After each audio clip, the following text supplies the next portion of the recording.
Hi everyone, and welcome to another discovery session at the Bounce Lab. My name is Adam Beck. I'm Executive Director of the Smart Cities Council for Australia and New Zealand, and also curator of Bounce Lab. And these are our 30-minute video conversations, reflections, reviews with industry and government leaders on everything and anything COVID-19. Joining me today from our member company WSP is Alana Newbrook. Alana, thanks so much for joining us.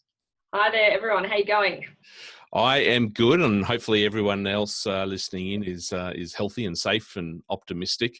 Alana, you've got the role of General Manager of Advisory at WSP. Can you share with us a little bit more about who you are and what you do? Sure can. Yes, so WSP in Australia, we work in the built environment. We're a team of professional engineers, planners, environmental scientists, geologists, the lot. Within our advisory team, we really do focus on advising clients throughout the life cycle of their assets. So policy, strategy around infrastructure projects, the planning, so transport planning, mobility, smart cities, also moving into investment decision making, so the business case side of things. And then once you have your asset, how do you operate it? So a lot of strategic asset management. So that's our team, and yes, and obviously today we'll be talking a little bit more around the planning and the transport planning side of things, which I'm looking forward to getting into. Absolutely, there's a bucket load of topics we could delve into. What I am going to do straight up is just quickly point our listeners and viewers to a paper that you guys recently published, Public Transport and COVID-19, how to transition from response to recovery. So I encourage folks to sort of head there and download the paper. It's a good one, speaks to not only sort of pre-COVID, looks at sort of the now, the transition out, and certainly a whole bunch of great recommendations in there about making sure that we do transition in a way that is healthy and safe. We're going to talk about some of those today. Let's step back first. Let's start sort of high level, Alana. You're in Sydney. Just some overall 360-degree reflections around the world, life, and COVID-19 over the past couple of months. Yeah. What have you got to share?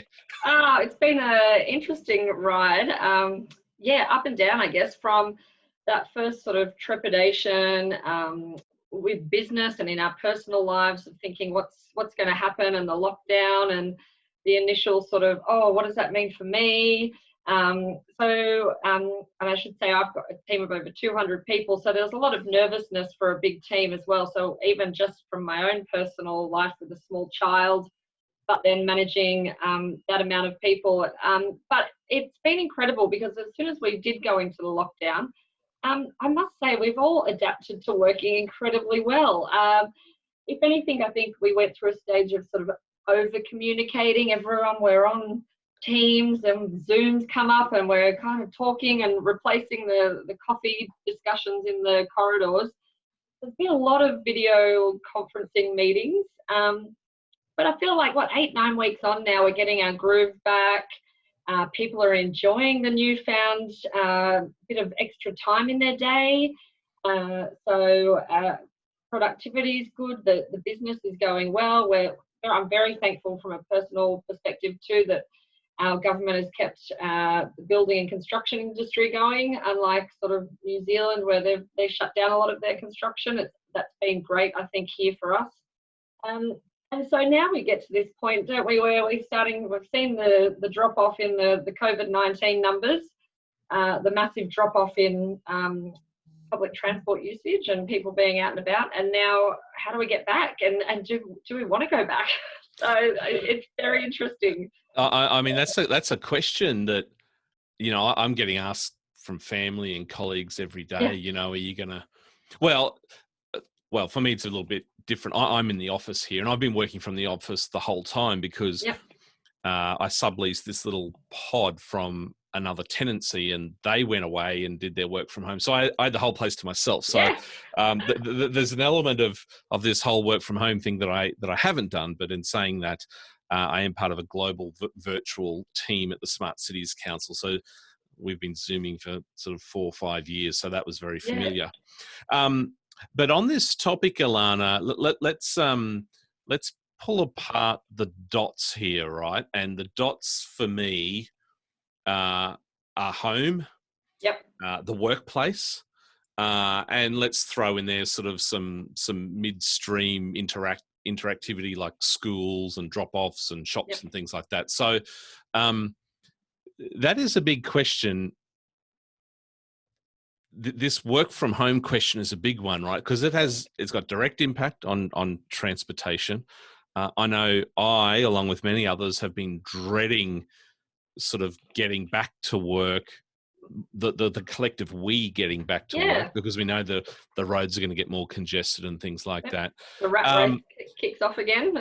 Absolutely. And I mean, it was literally overnight here in Brisbane. Where do you think things, I mean, there's a lot of crystal ball gazing here.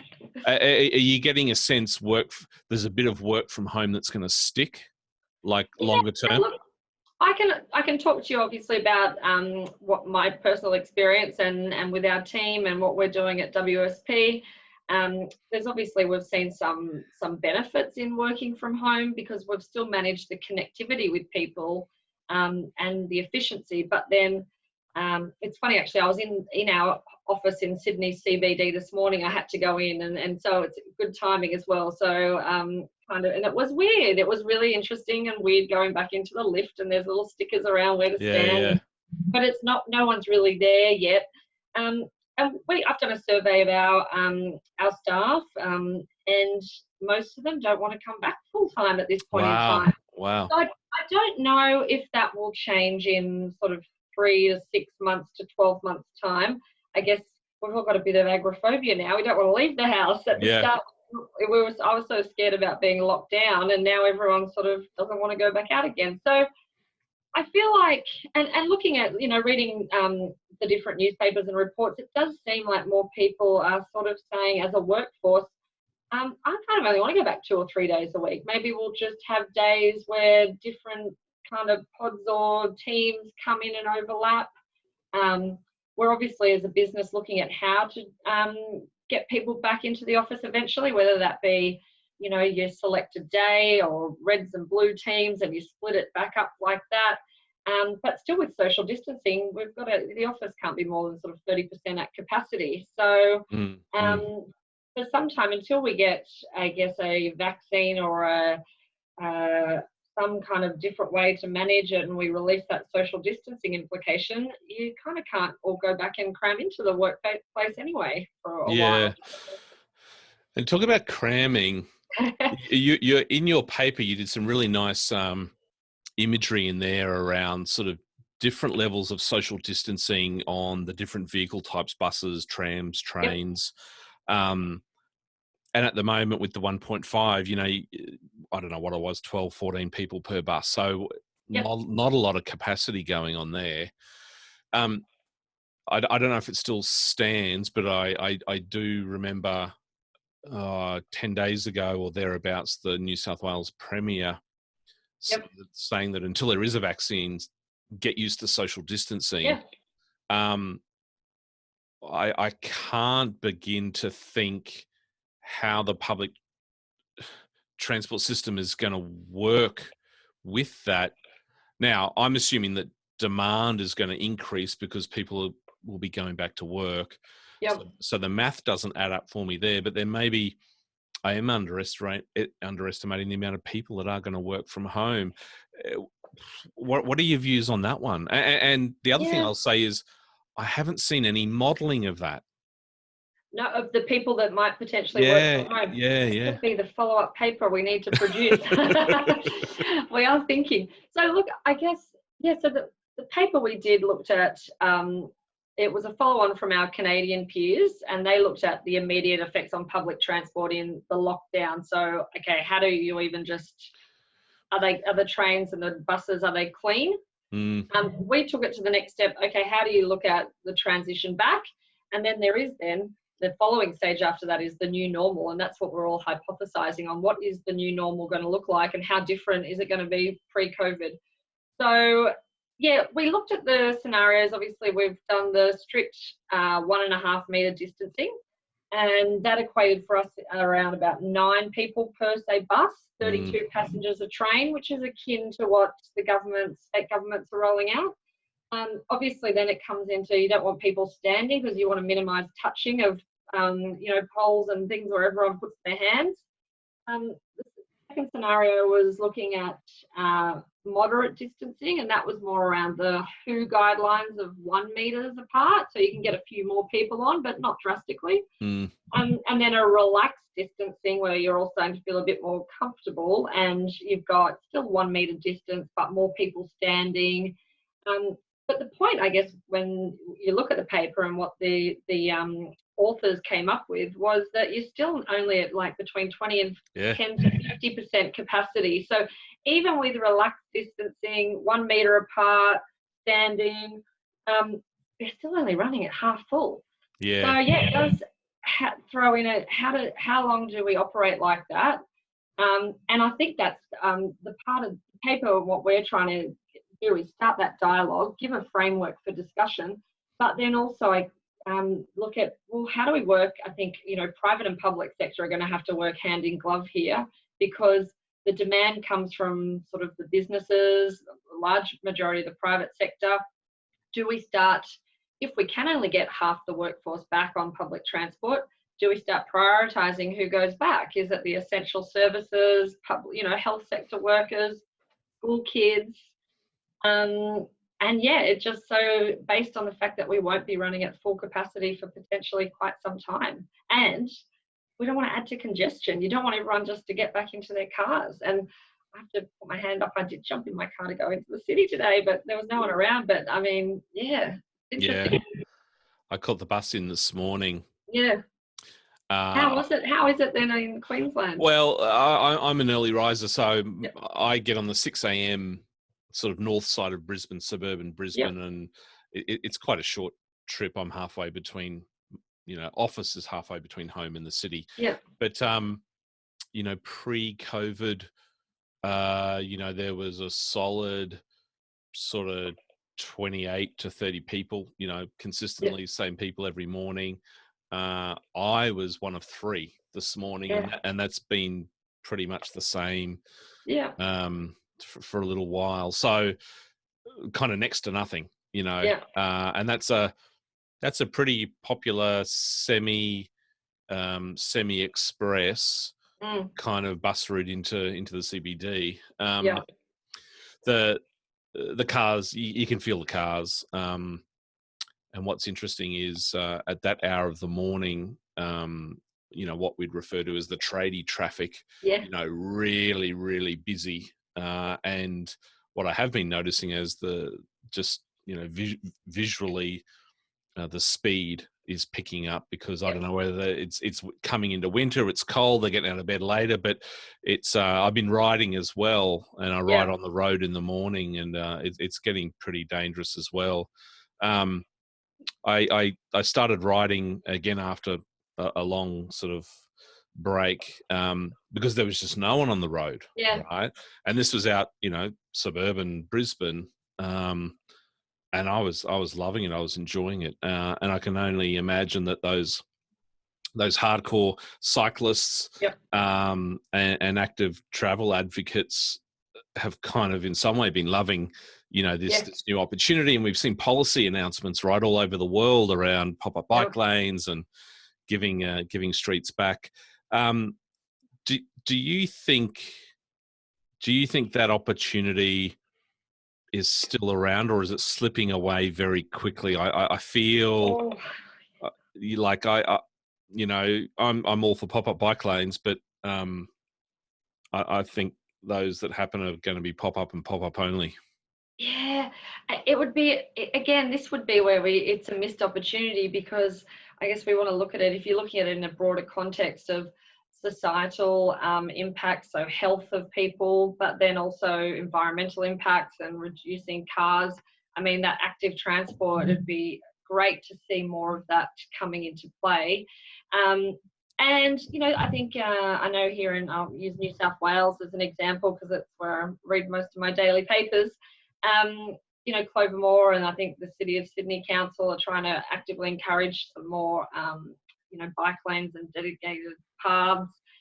But yeah, it still is that concern of when the car usage comes up, and if we are seeing more congestion on the road, how do people feel safe? It's that safety factor. So I think it's going to require a immediate focus and policy shift and education campaign to start to stick, because it would be a crying shame to let that slip away, that opportunity to encourage that. But it's interesting too, because if we start to think even of the shape of the cities, are we going to all want to necessarily get back into the cities? And active transport's probably a lot easier if you're kind of using that around your, in a smaller kilometre radius to home, or you're sticking to your suburban type areas. So yeah, there's a very interesting question about the dynamics of the cities and the foundation of how we interact in CBDs. Yeah, it has been fascinating and lovely actually to see sort of the suburbs come alive, and Yep. biking and walking and dogs and animals and all that kind of stuff. That's been delightful. One interesting thing is that everyone's in this COVID-19, I guess we've craved getting out into nature, and it's amazing how much, that one outlet we've all had, has been seeking exercise outdoors. So it would be terrible if we all kind of gave that up. Yeah, no, that's exactly right. Can I ask you, given your role there, and you cut across many elements of the built environment, horizontal and vertical infrastructure. I'm interested to know the kinds of sort of principles, mega thoughts around the idea of office space, and if you were a transport network operator now, right? So if you had a client, it's like Alana, a lot of people thought, I think it was like within 2 days of the 2 weeks of the lockdown, it's like, oh my God, well, the property owners are going to go bust. No one's going to want to rent space anymore. They'll have the number of desks and space and all that kind of stuff. And I sat in on a couple of real estate and property sort of webinars over the last 9 weeks, and they're kind of saying that it's all going to sort of even out and won't change much. Yeah. But what are the types of things that would go through your mind advising sort of a property owner or portfolio owner at the moment, and equally a transportation provider and a network operator? If they're out, because the work from home idea does kind of directly impact on office space and rent, and also transportation operations. So what kind of do you feel? And coming from 16 years of consulting, you got to have good experience and solid evidence. But is this a little bit different to what you've experienced before in your career? Very much so. Very much so. I've done GFCs. I've done all different sort of booms, and this is, I won't say bust, because I think with the challenge comes humongous like opportunities. But it's sort of thrown the whole kind of, it is a macro shock you kind of think about and study in your MBA or things like that, or you kind of, when you're looking at risks that could happen to your business or for your clients, whilst it might have popped up, you never probably would have imagined that we would have been like this. Even getting my coffee when I was in the CBD this morning, my local coffee guy was there, and he said, I never would have ever suspected owning a coffee shop in the middle of the CBD would have been a downturn in instant revenue. I thought this was a safe business for life for me. So if you look at it just from a small business owner, and then we look at larger government sectors, bigger private sector clients, it's thrown it all on its head, really, hasn't it? So Mm. how do you advise on it? I'm definitely not going to have the right answer. It's a hugely wicked problem. I think it requires lots of different thinking and lots of different lenses to try and get a good outcome. And as I sort of touched on before, I mean, you can look at from a transport operator, but then it's sort of like whatever lever you pull, something else will kind of be either it's a cause and effect, right? So getting back to the question of how would you advise some of these people, it's tricky. I think we're having to looking at overseas is really interesting. I think naturally, and also I'm an engineer, so you kind of do try and grab some facts. I think a lot of us are looking to China as well and seeing what's coming out there. Some of these countries that are maybe a couple of weeks, months ahead of us, to try and pick up some learning. So I think they're slowly getting people back on the public transport system, but I believe car usage is up. So yeah, I guess we can use some of those, look for sort of some lead indicators to look for how we might adjust here. I guess we can also look at some of the other countries abroad where it might not be working as well and try and learn from that. Quite nice, the Australian government are working quite in hand with New Zealand, so and we've sort of followed a similar trajectory there. But look, I think public transport's obviously going to be viable. It's a backbone of our cities, how we commute. I don't think anyone wants to see us all get into cars. I mean, the reason we have such congestion causes such a drain on our society, on our personal, on our mental health, on GDP, productivity, everything. So we don't want to see increased congestion. I think we need to make sure people feel safe on public transport, and I think the government, doing a good job on that. But yeah, I guess it is then, then getting back into the offices, as I said, and you're seeing a lot of the private sector, property owners, real estate owners, sort of, we were talking about, only 1 or 2 people allowed in a lift. I think we're sort of winding that back because it is the risk profile, and I'd always come back to, I guess, assessing it with a lens of risk, is fairly low if you've got a couple of people in a lift, not social distancing, because it's only a 20 to 30-second journey.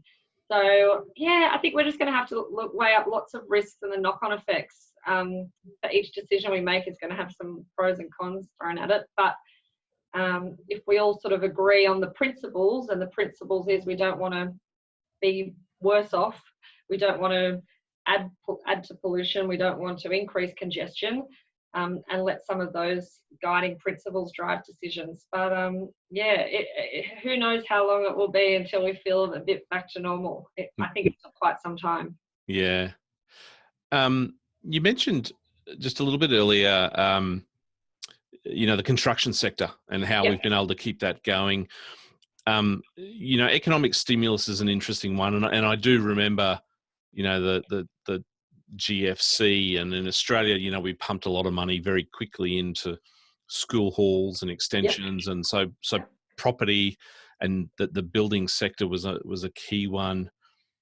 When it comes to potential infrastructure investment as a stimulus here in Australia, I think my question, Alana, is, again, sort of advising someone around this. Is it a matter of just speeding up the existing pipeline, finding ways to kind of get that flowing faster? We've heard from the opposition, let's build high-speed rail. I hear from others that we need sort of smaller shovels and not bigger shovels, if the goal is to really sort of get money flowing. Where's your headspace at in terms of infrastructure as economic stimulus? Because I suspect we're still going to be sort of asking questions and doing a little bit more of that in sort of the months and maybe years ahead. Yeah, obviously, fully supportive of infrastructure as an economic stimulus. I think we did a stellar job as Australia and society back in the GFC, using that as a means to come out. It was the Building the Education Revolution, Yeah, the that's right. BER. And obviously, so that those sort of programs did really help, and the construction sector employs, millions of people across Australia. So I think what the industry will want, if I'm putting my hat on as someone that works in the industry, we want obviously certainty in the pipeline and the commitments. So there is obviously a pipeline of major projects that are announced and out there, and recommended priority projects that the likes of Infrastructure Australia produce. Having commitment to those pipeline of projects is always great for us to gear up as an industry. There is a lot of talk, I know, around shovel ready and then screwdriver ready is the new buzzword. So it is a smaller, medium projects. The good thing around the smaller, medium-sized projects is you can get them out into construction a lot quicker. So if you are doing a major billion-dollar plus capital project, you do takes a couple of years in the front end of getting your approvals, designing it, procuring it. You don't actually get to construction until quite some time later. The small, medium projects, particularly maintenance style projects, you can get going very quickly. So they could be used as a good way to get some immediate stimulus, coupled with still having that consistency and knowing the government is still committing to those major projects in the background, because they do help a lot of us in the industry. Yeah. But I think small and medium-sized projects will be really beneficial. As I said, you can get them going, designed, out the door a lot quicker. We need, efficient procurement processes as an industry, which helps, get rid of some red tape and get things moving. And a lot of the social infrastructure too will be great to see some stimulus hopefully coming out through, the education, health, social housing, things like that. So I think will be great, along with those big transport projects that we continue to build. Yeah, absolutely. Okay, last question now, Alana, and one more sort of focused, probably personally, what if I can say it, it's been challenging times, of course, but what are you looking forward to sort of for the remainder of 2020? What's exciting you? Well, I do like change and complexity, so it ticks both boxes for me. So it is, as I said, a wicked problem. It's something hopefully that I don't have to advise on many more times in my life, something like this. I'm looking forward to, I must say, the one nice thing that's come out of this so far is being forced to slow down a bit. I don't feel like I run in of a morning, doing school drop-offs, running out the door, fitting in exercise, getting on, go. I find a little bit of extra slowness in the mornings, the evenings. I think I'm looking forward to try and maintain a bit of that calm. And yeah, I mean, potentially maybe some regional travel on a personal perspective later in the year. I mean, it's been crazy start to the year, because it'd be nice to get back down to some of these bushfire ravaged communities as well, where we started off with, all the troubles in a lot of regional townships. I think we've got to not forget that they're still hurting and need some support. But I will be very looking forward to, I think it nearly tempts me back into the academia to do a study or a paper on how this changes society in the future, and public, especially around transport and how we, commute with cities. And it'll be very interesting to look come December at what's happened. So I'm a bit of a data geek, so I'm looking at all the data trends and everything at the moment. So it's fascinating. Well, does make you think. Oh, sorry, I was just going to say, it does make you think all the assumptions we've used to model behaviours in the past. Sort of, got to start again. Yeah, absolutely. And I share some of those kind of slowing down delights that we've had the opportunity to experience, and also on the travel front. I mean, I was a kind of 3 flights a week kind of guy, and so that's been like, whoa, I have March 12th, it's still on my calendar. That was my last flight. So yeah, well, look, I hope you get the opportunity to sort of keep some of those sort of nice, wholesome more family focused, you Yeah. focused things as the year goes on. It's been great. It's been great to sort of reflect and chat with you today.